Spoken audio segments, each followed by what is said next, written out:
प्रश्न लेकर आई हूँ। अरस्तु के अनुकरण सिद्धांत का विवेचन करें और प्लेटो के आक्षेप का अरस्तु ने क्या जवाब दिया। प्लेटो तथा अरस्तु में अंतर। ये 3 तरह के प्रश्न हैं जिसके जवाब यहाँ पे हम लोग देखेंगे। तो सबसे पहले एक भूमिका देख लेते हैं।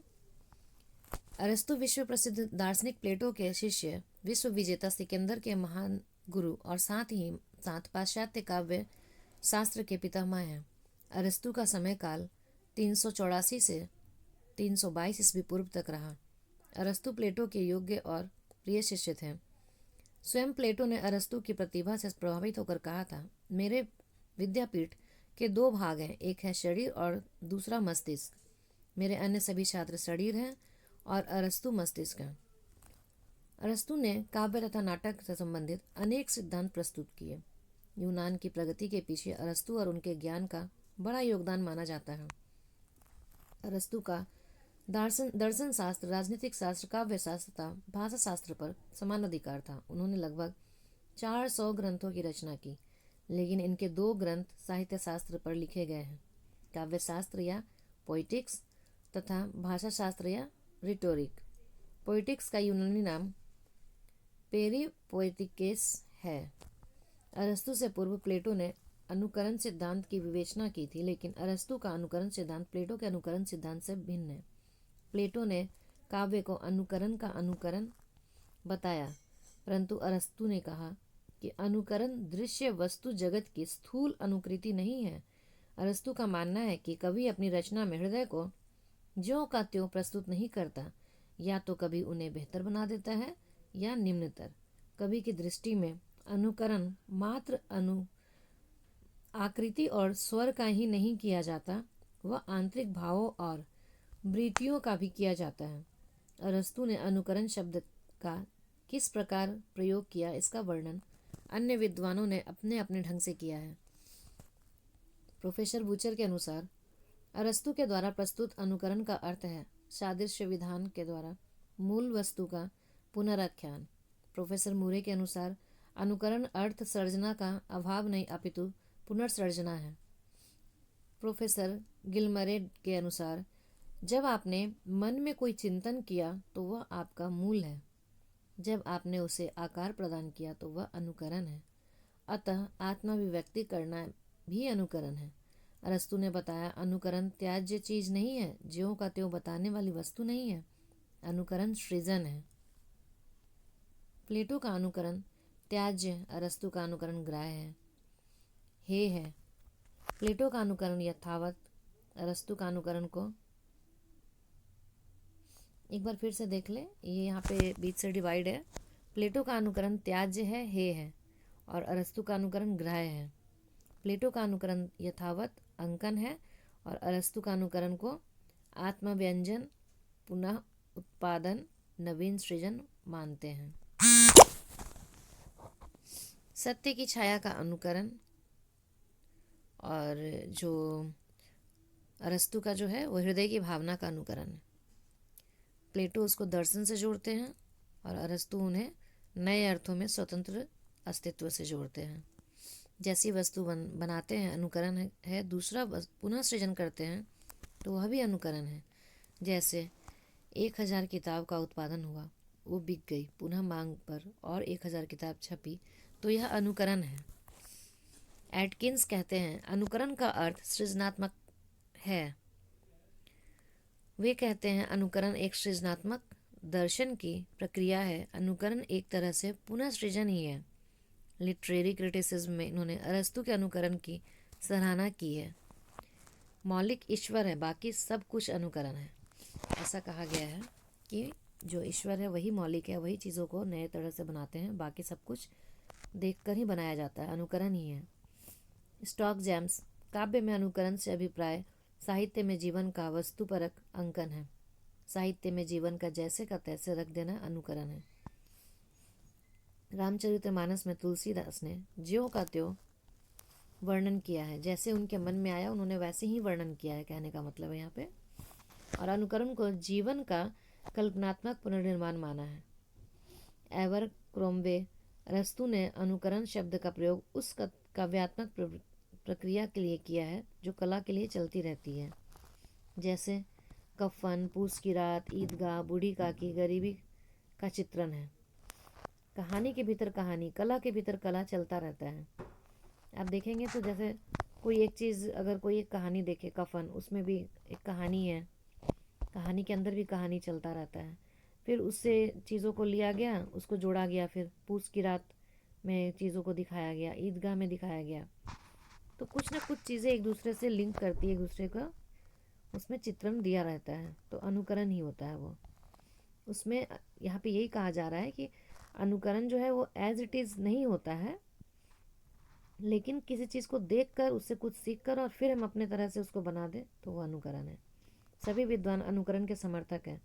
अरस्तु का कहना है, कविता दो मानवीय सहजीवियों से उत्पन्न होता है, अनुकरण प्रवृत्ति और कला की प्रवृत्ति।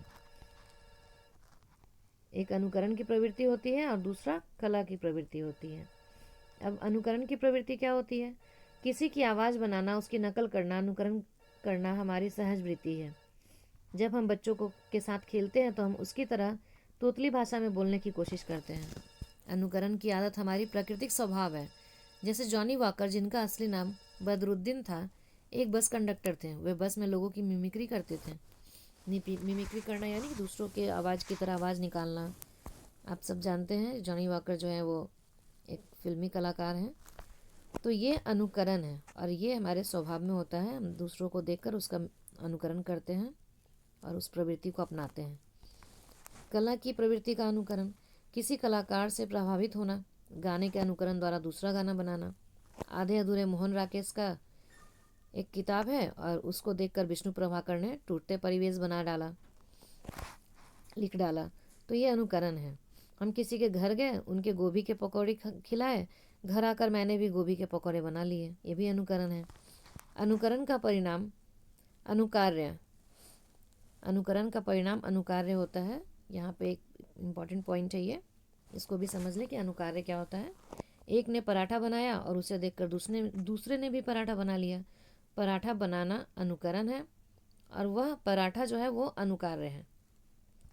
अरस्तु यह मानते हैं कि कवि चित्रकार या संगीतकार की भांति ही अनुकरता है। कवि जिस वस्तु या भाव का अनुकरण करता है वह तीन प्रकार के होते हैं: प्रत्यमान रूप, यथार्थ अंकन, इतिहास की दृष्टि से जैसी वे थी वैसी ही।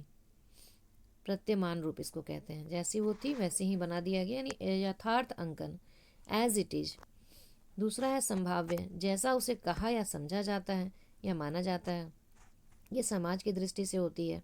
ये कैसी होती है कि एक तो हो गया कि जैसी वो थी वैसे ही एज इट इज़ बना दिया, और दूसरा हुआ कि जैसा उसको होना चाहिए हमने वैसा बनाया समाज की दृष्टि से, कि समाज में उसको उसकी कैसी ज़रूरत है, कैसा उसको होना चाहिए।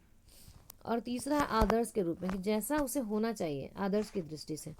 जैसे अगर हम यहाँ पे कहते हैं कि एक पलंग है, एग्जाम्पल नीचे है पलंग का, मैं उसको पढ़ूंगी अभी, पहले मैं समझा देती हूँ। एक पलंग है, तो वो मैंने देखा, एक कोई पलंग बनाने वाला है, उसने देखा और वैसा ही एकदम पलंग तैयार कर दिया। वो हो गया इतिहास की दृष्टि से। दूसरा हो गया संभाव्य की दृष्टि से, कि वैसा ही पलंग बनाना तो है, लेकिन जो हमारे कमरे का साइज है, जो जगह है जहाँ हमें उसे रखना है, तो उसके अनुसार उसे उस रूप में ढाल कर बना दिया, यानी समाज की दृष्टि से। और तीसरा हो गया कि उसे जैसा होना चाहिए, वो उससे भी अच्छा हो सकता था, उससे भी सुंदर हो सकता था, उसमें और चीज़ें लग सकती थी, उसको मजबूत होना चाहिए था। पहले जो था इतिहास में जो बना था वो उसकी लकड़ी कमज़ोर थी। तो तीसरा चीज़ आदर्श रूप में बनता है। तो यही चीज़ें हैं, अनुकरण होता है, लेकिन कई तरह से, तीन तरह से अनुकरण किया जा सकता है किसी चीज़ का। यहाँ पे कहा गया है कोई कारीगर एक पलंग बनाता है, वह कहीं दूसरी पलंग देखता है और वैसा ही बना देता है, ये प्रत्यमान रूप है। वह अपने ज्ञान के अनुसार थोड़ा फेर बदल कर देता है, ये संभाव्य होगा। और यदि उसे एक अलग रूप देता है जैसा एक अच्छे पलंग को होना चाहिए, तो यह आदर्श रूप है। अन्य उदाहरण देख लें। चार भाई हाथी देखने गए तो सबने अलग अलग बात बताया, अलग अलग अनुकरण किया। किसी ने पैर देखा तो खंबे जैसा कह दिया, किसी ने कान देखा तो सूप जैसा कह दिया। अर्थात जिसकी जैसी मन स्थिति वैसा अनुकरण। अरस्तु ने अनुकरण को प्रतिकृति नहीं माना है, उन्होंने उसे पुनःसृजन या पुनर्निर्माण कहा। उनकी दृष्टि में अनुकरण हूबहू नकल न होकर एक सृजन प्रक्रिया है। इसमें संवेदना व आदर्शों का मेल है। इन्हीं के द्वारा कवि अपूर्णता को पूर्णता प्रदान करता है। अरस्तु ने स्वयं कहा है, सामान्यतः कला उसको पूर्ण करती है जिन्हें प्रकृति भी पूर्ण नहीं करती। अर्थात प्रकृति के अनेक दोष और अभाव भी अनुकृति की प्रक्रिया से कला द्वारा उसे पूरा किया जाता है। अतः अरस्तु के अनुकरण सिद्धांत के महत्वपूर्ण बिंदु निम्नलिखित हैं। पहला है, कवि जगत की अनुकृति है तथा अनुकरण मनुष्य की मूल प्रवृत्ति है। जो कवि है वह कोई चीज़ बनाता है, कोई चीज़ लिखता है, लेकिन जब मनुष्य उसका अनुकरण करता है तो उससे और भी अच्छा बना सकता है, ऐसा यहाँ पे कहा गया है। दूसरा है, अनुकरण से हमें शिक्षा मिलती है। बालक अपने से बड़ों की क्रियाएं देखकर था उसका अनुकरण करके ही सीखता है। तीसरा है, अनुकरण के माध्यम से भयमूलक या त्रासमूलक वस्तु को भी इस प्रकार प्रस्तुत किया जा सकता है जिससे आनंद की अनुभूति हो। अनुकरण की प्रक्रिया आनंददायक है। हम अनुकृत वस्तु में मूल का सादृश्य आनंद प्राप्त करते हैं। अभी अगर हम कह सकते हैं यहाँ पे कि त्रासमूलक और वस्तु को भयमूलक को भी मतलब अनुकरण से आनंद की अनुभूति में डाल सकते हैं। तो यहाँ पे अगर देखा जाए तो जैसे हम पहाड़ पे चढ़ते हैं तो वहाँ पे दिक्कत होती है, भय होता है कि कहीं गिर जाएंगे। लेकिन जब हम एक इंसान को देखते हैं पहाड़ पे कैसे चढ़ा और उसके अनुसार हम वैसी चीज़ों को की व्यवस्था के साथ अगर हम उसकी उसका अनुकरण करें कि हम कोई रस्सी से खुद को बांधें, उसको वहाँ पे एडजस्ट करें, ऐसी चीज़ों के साथ अगर हम वो काम करें तो वहाँ पे आनंद आएगा और डर का संभावना कम हो जाएगा। तो इसी को कहा गया है। उसी तरह अनुकरण की प्रक्रिया आनंददायक है। हम अनुकृत वस्तु में मूल का सादृश्य आनंद प्राप्त करते हैं। तो अनुकरण करके हम आनंद प्राप्त कर सकते हैं। जैसे कि अगर कोई एक व्यक्ति कोई मूवी देख कर आता है और वो कहता है कि मूवी अच्छी थी, तो हम भी जाते हैं और वहाँ पे आनंद प्राप्त करते हैं अनुकरण करके उसका। और अगर वो कहता है कि अरे वो तो बहुत ही पैसे बर्बाद हो गए, तो हम नहीं जाते हैं। तो हम अगर अनुकरण करते हैं दूसरों का तो उससे हम आनंद भी प्राप्त करते हैं। ऐसे कहते हैं ना कि जो बड़े जिस रास्ते पे गए हैं उसी रास्ते पे छोटों को भी चलना चाहिए, क्योंकि वो साधा हुआ और समझा हुआ रास्ता होता है। तो वही अनुकरण है। काव्य कला सर्वोच्च अनुकरणात्मक कला है तथा अन्य सभी ललित कलाओं का उपयोगी कलाओं से अधिक महत्वपूर्ण है। नाटक काव्य कला का सर्वाधिक उत्कृष्ट रूप है। अरस्तु ने काव्य की समीक्षा स्वतंत्र रूप से की है। प्लेटो की भांति दर्शन और राजनीतिक के चश्मे से नहीं देखा। अरस्तु के अनुकरण सिद्धांत की अगर समीक्षा की जाए तो अरस्तु ने प्लेटो की अपेक्षा अनुकरण सिद्धांतों को नवीन रूप में प्रस्तुत किया, परंतु उनके सिद्धांत में कुछ कमियां भी हैं। अब कोई भी चीज़ में अगर अच्छाइयाँ होती है तो कमियां भी होती है। तो अनुकरण में व्यक्तिपरक भाव तत्व की अपेक्षा वस्तुपरक भाव तत्व को अधिक महत्व दिया गया है, जो कि अनुचित है। यहाँ पे व्यक्ति को महत्ता नहीं देकर भाव को महत्ता दी गई है। अरस्तु ने कवि की निर्माण क्षमता अर्थात सृजन क्षमता पर बल तो दिया, परंतु जीवन के विभिन्न अनुभवों से निर्मित कवि की अंतश्चेतना को महत्व प्रदान नहीं दिया। अब सभी का अनुभव तो एक जैसा होता नहीं है।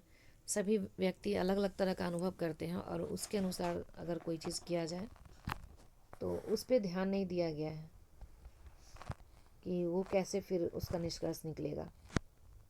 अरस्तु द्वारा अपनाए गए मिमेसिस शब्द की अर्थ परिधि में पुनः सृजन, कल्पनात्मक पुनर्निर्माण आदि अर्थों का अंतर्भाव नहीं हो सकता।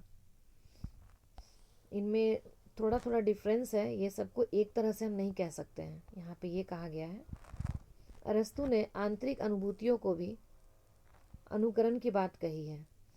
उन्होंने कहा कि जो हमारी अंदर की अनुभूति है वो भी अनुकरण है, पर अंदर की अनुभूति तो अनुकरण नहीं होनी चाहिए, उसको वो पुनः सृजन हो सकता है, क्योंकि अंदर की चीज़ें जो हमारे आती है, हमारे अंदर जो चीज़ें आती है वह अचानक आती है और ज़रूरी नहीं है कि वो किसी चीज़ का अनुकरण ही हो। अनुकरण सिद्धांत का विरोध क्रोचे के सहजानुभूति सिद्धांत से भी है, क्योंकि क्रोचे ने माना है कि कला मूल रूप से कलाकार के मन में घटित होती है और वह सहजानुभूति है, जबकि अरस्तु के अनुसार वह कल्पनातीत है। अब यहाँ पे क्रोचे ने कहा कि एक सहज अनुभूति है जो कि कलाकार को होती है और वह उस चीज़ को लिख देता है, लेकिन अरस्तु का कहना है कि वो एक कल्पना ही है। तो दोनों अपने अपने जगह सही माने जा सकते हैं। कई बार जो लेखन होता है वो कल्पना भी होता है और कई बार वह अपनी अनुभूति भी होती है। तो इस तरह से अगर हम निष्कर्ष पे पहुंचते हैं तो कहते हैं कि हर विद्या पर अरस्तु का सिद्धांत लागू होता है। उनका सिद्धांत बहुत ही व्यापक था और आप अपने हिसाब से और भी ज़्यादा इसकी निष्कर्ष निकाल सकते हैं जो चीज़ें आपको समझ में आए। तो अगर नोट्स आपको अच्छा लगे तो प्लीज़ लाइक एंड सब्सक्राइब कर दें और चैनल पे बने रहें और भी प्रश्नों के लिए। धन्यवाद।